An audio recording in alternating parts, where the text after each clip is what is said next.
and welcome back to my channel. So for today, we're going to be talking about face shape and contouring. But before that, let me introduce to you sa ating model for today, si Manny Kin. Ang hirap kasi kumuha ng model ngayong pandemic, so ito muna ang proxy. So without further ado, let's start.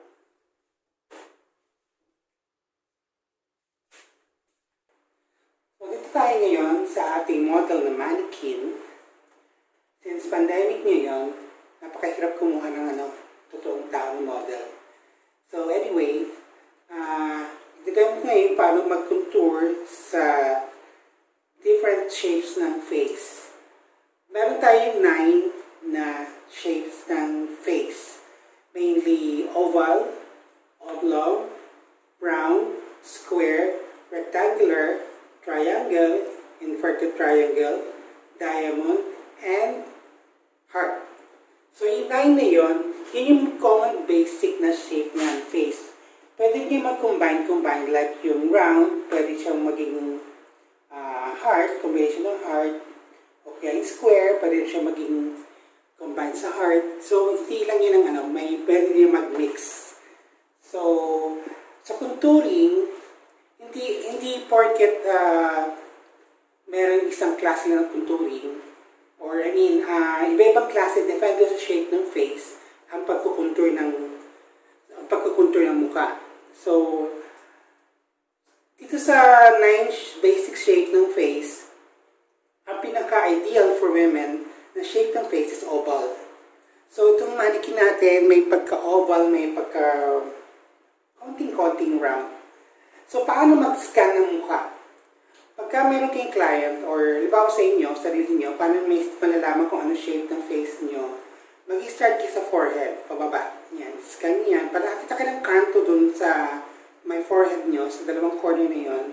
Ibig sabihin, nasa family na kayo ng square or rectangular. So, depende lang sa haba yan. Scan yan dyan. Ngayon, para nakita ka ng medyo bone dito sa cheekbone nyo, baka nasa diamond kayo or ganun. So, depende yan. So, ang pagkukontour, depende yun sa shape ng mukha at saka sa shape din minsan ng size. Okay, so let's start ngayon sa pagkukontour ng number 1. Oh, by the way, before that, credit to the owner ito sa picture na gagamitin natin ito sa mga shape ng face. Okay, so start tayo sa oval. Oval, since oval na siya, yun yung pinaka-perfect na shape ng face. Ideal, hindi naman perfect talaga. Oval, yun yung ideal na shape ng face ng ladies. So, sa oval, konti lang, slant ka ng konti dito. Yan. Konti lang. Kung medyo mataas yung forehead, so bandang taas lang. So, remember, ang pagkukontour, parang binabalik kasi, di ba pa naglalagay tayo ng foundation, parang nagiging flat yung mukha, nawawala yung shadow. So, ibabalik nyo lang yung shadow, but this time, in a correct way na. Yung kung ano may deformities o yung dapat burahin o ilalabas na. So dito, yung pag-contour, start sa forehead na ganyan. Normally, start sa forehead, tapos parang number 3 na kaganyan. Hanggang sa may jawline. Yan, pagkaroon. Same way dun sa kabila. Yan. So, kung medyo payat na yung client nyo, huwag yun na masyadong dark dito. Kasi lalong papayat yun. Lalabas masyadong buto. Kung medyo naman healthy or chubby yung face niya, extend yun ng konti. Yan. Paano nyo malalaman na yung length ng contouring? So, doon sa taas ng ears nyo, doon sa may kanto, doon, start, parang nakapoint yun doon sa corner ng mouth nyo. Sa outer corner ng mouth. Pero huwag yung didikit doon. Yan.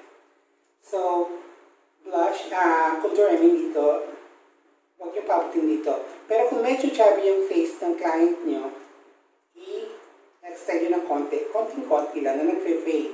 Huwag yung same volume color dito na pag ganun, parang nilagyan nyo ng band-aid sa darker, going light. Yan, ganun. So, kung gusto nyo na magandang contouring, is 1, 2, 3 stroke, 1, 2, 3, 1, 1, 2, 3, 1. So, parang dark, nagiging light, nag-fade. Yan.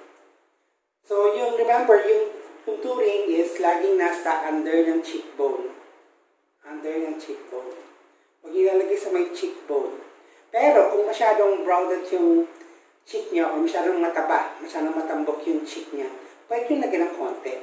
Yan. Ganun lang. Pero masyadong nakaguhit yun. Kailangan mo lang line na kikita. Kailangan pa nag-contour kayo or even sa blush, kailangan hindi nakikita yung kahit anong line. Parang unti-unti siya nawawala. Yan. So, punta tayo. So, oval na yun. So, punta naman tayo sa oblong. Oblong means mas mahaba ng konti. So, ganoon din. Ganyan. Pero this time, medyo darker mo ng konti dito. Or lagyan mo lang dito. Konti. Tsaka sa forehead. Okay. Then next is round. Round, mas lamang dito. Lagi sa both sides. Yan. Para maging oval. Yung dating niya. So, pag ganyan. Yan. Huwag niyo masyado dito kasi magiging rounded yun. Huwag niyo masyado doon kasi magsishrink rin yung mukha niya. Yan. And next is square. So, may kantos dalaw dito, kanto rin doon. So, doon nilalagay nyo yung parang i-neutralize ko yung shape, yung pagka-square. So, gano'n. Pag ganyan, parang humaba yung mukha, tapos dito sa kanto. Yan. Next is rectangular. So, mas mahaba. Dito rin sa kanto, tapos kanto rin. Sunod is triangle. So, triangle pointed yung sa noo. Malapat dito. Kita-kita yung buto niya dito. So, maliit na yon. So, huwag nyo na masyadong contour doon. Pero kung masyadong mataas yung pagka-pointed dito, konti lang doon. Tapos, nose dito. And then, pang-blush. Yung pag-contour sa cheek yan. So, dito. Pag contour kayo, kailangan niya nakikita. Parang shadow lang talaga siya. Huwag yung parang naguguhit dito na bumukhang balbasarado. Huwag yun. Yung gagawin niya. Kailangan naka-fade, well-blended ng contouring. Okay. Next is inverted triangle. So, inverted triangle meaning mas malapad dito sa forehead, tapos patulis. Yan. So, since matulis yung baba, lagyan nyo ng konting contour doon.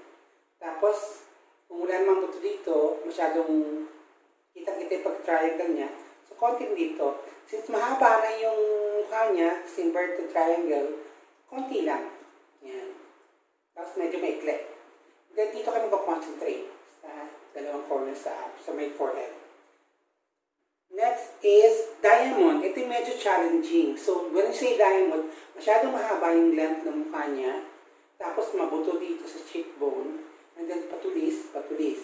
So, mahirap po rin, kailangan medyo mas lumapad yung mukha. Tumaba ng konti.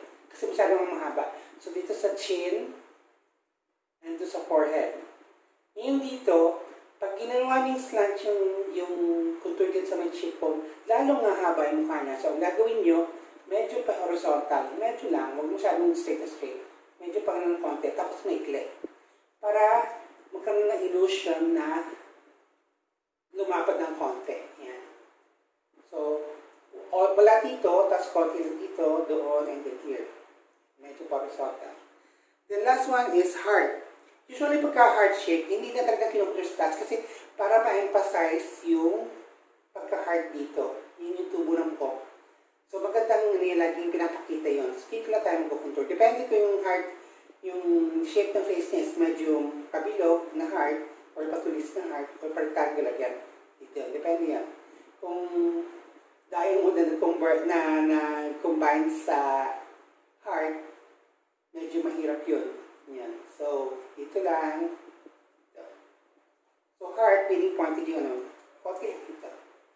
Okay. So, iba naman yun sa nose. Sa nose, pag-aaral natin pagka sa face. Pag-aaral natin sa nose shape, pag dumating sa eye shapes. So, remember, ang pinakamaganda or pinaka-ideal na shape ng face ng babae is oval. So, kailangan mo mukha sa oval. Okay. So, don't forget din sa leg, konting contour din dyan. para ma-bring out pa yung ganda ng face niya. Konti lang dyan. Okay. Ano lang yan. So, pag nag-tutor kayo, light lang yung brush. Huwag yung masyadong madiin. Huwag yung masyadong gigil na gigil. Konti lang. Yan. I-enjoy nyo lang yung pag-makeup ng ganyan. Okay, so mannequin na to is mainly for hair at saka napapansin nyo walang kilay. Kasi ginagamit ito sa makeup ng mannequin na to. Okay, so don't forget to like, share, and subscribe and hit the notification bell para ma-update kayo sa ating new video. Bye!